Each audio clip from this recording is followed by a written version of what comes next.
इधर ईरानी oil refinery पर बमबारी की गई है, जहां असल यूहे शहर में ऑयल रिफाइनरी पर अटैक हुआ है। तो ऑयल रिफाइनरी पर बमबारी की खबर है। एक बार फिर से महत्वपूर्ण लोकेशंस पर, इंफ्रास्ट्रक्चर पर हमलों की खबर सामने आ रही है और ऑयल रिफाइनरी पर अटैक किया गया है।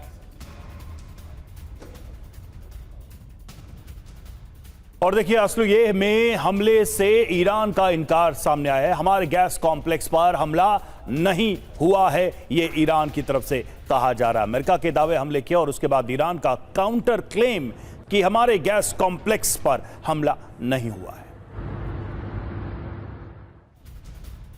अमेरिकी हमले के बाद ईरान एक्टिव है। तेहरान के आसमान में ईरानी फाइटर जेट दिखाई दिए हैं।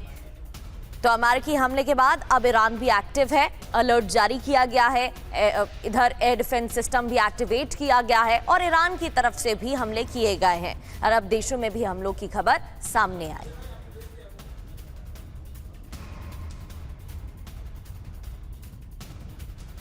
ये देखिए तस्वीरें, तेहरान के आसमान में ईरानी फाइटर जेट नजर आए।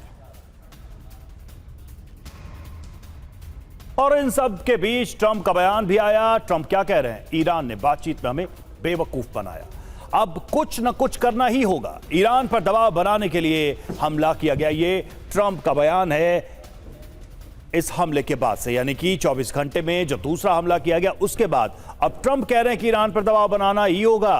ईरान ने हमें बातचीत के बहाने बेवकूफ बनाया।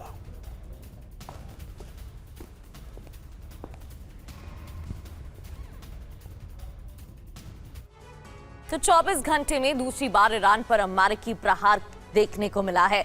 7 जगहों पर एक साथ हमले का दावा किया गया है। अमेरिकी सेंटकॉम ने हमले की पुष्टि भी की है, लेकिन हमला कैसे किया गया अब ये भी जान लेते हैं। फाइटर जेट्स का इस्तेमाल किया गया, क्रूज मिसाइल, ड्रोन से हमले हुए हैं। कहां कहां हमला हुआ? बंदर अब्बास पर अटैक किया गया। इधर सिरिक से भी हमले की खबर सामने आई। मिनाब, मेहर, केशम द्वीप पर भी हमलों की जानकारी मिल रही है और गुरगान बुशहर में भी अटैक किया गया है। ब्रिगेडियर शरदेंदु सर, जिस तरीके से हमले किए जा रहे हैं, इसे लेकर डोनाल्ड ट्रंप की तरफ से कहा गया कि ये बदले की कार्रवाई है। क्या ये बदले की कार्रवाई है या फिर ईरान को कमजोर करने की कोशिश की जा रही है? और क्या वाकई में ईरान कमजोर हो पाएगा? क्योंकि 40 दिनों के बाद भी ईरान आज डटा हुआ है, खड़ा हुआ है और वो कह रहा है कि आगे और मुंह तोड़ जवाब दिया जाएगा।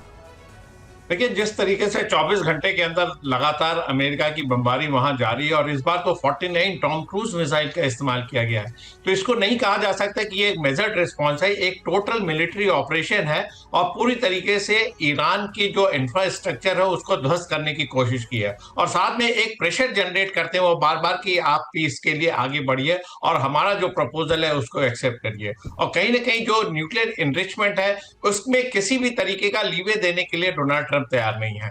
एक दिन पहले वो बोलते हैं कि युद्ध खत्म की स्थिति में है, नेतन्याहू पे प्रेशर बनाते हैं कि वो लेबनान पे स्ट्राइक करना बंद करे और उसके अगले दिन ही जब उनका अपाचे हेलीकॉप्टर डाउन होता है तो वो स्ट्राइक शुरू कर देते हैं। तो इनके जो प्लानिंग है वो बड़ी ही फ्रेजाइल है। फ्रेजाइल सीज फायर की वो बात करते हैं, लेकिन उनकी थिंकिंग में फ्रेजिलिटी है, वो हर बार अपने बयान से बदल जाते हैं। और ये एक चीज पब्लिक मीडिया में नहीं आ रही कि वो चाहते क्या है। अगर उन्होंने न्यूक्लियर एनरिचमेंट पे अपना कंट्रोल रखना है तो उसको क्लियरली स्टेट करें। आईएईए का कंट्रोल चाहते हैं उसको स्टेट करें। और वो ईरान से क्या चाहते हैं? देखिए, ईरान ने आज तक जब भी इसमें फायरिंग की है वो एक रिटेलिएटरी फायरिंग की है और इस बार का जो अटैक है 7 जगहों पे, केशम आइलैंड पे उन्होंने जो फायरिंग किया है, जिस तरीके से उन्होंने कमांड सेंटर, एयर डिफेंस के सिस्टम को उन्होंने उड़ाया है, तो दिखाता है कि इस बार वो काफी प्रेशर जनरेट कर रहे हैं। और हेडसेट का स्टेटमेंट आता है कि ये रिन्यूड ऑफेंसिव है, यानी कि इस तरीके की ऑफेंसिव आगे आने वाले दिनों में और स्ट्राइक होती जाएगी। और अब ईरान को देखना है कि वो किस तरीके से रिटेलिएट करता है। एक पैटर्न है, जब अमेरिका स्ट्राइक करता है तो ईरान जो है छोटे देश जिसमें कुवैत है, बहरीन है, यूएई है, उसके स्ट्राइक करता है। तो इसको अमेरिका किस तरीके से प्रोटेक्ट करेगा? बिल्कुल सर, ये तो पैटर्न हमने देखा ही है और खबरें बहुत सारी आ भी रही हैं कि इस बार जो रिटेलिएशन हुआ है उसमें भी ईरान बड़ा सेलेक्टिव रहा है और कुछ देशों को उसने एग्जेम्पशन दिया है। खबर ये भी अंदर खाने आ रही है कि भाई कुछ पैसे वसूले हैं ईरान ने, इस वजह से उनको वो छोड़ रहा है। सच क्या है, झूठ क्या है, ये कहना मुश्किल है, लेकिन हाँ, इन हमलों में एक पैटर्न जरूर है, जैसा कि आप कह रहे हैं।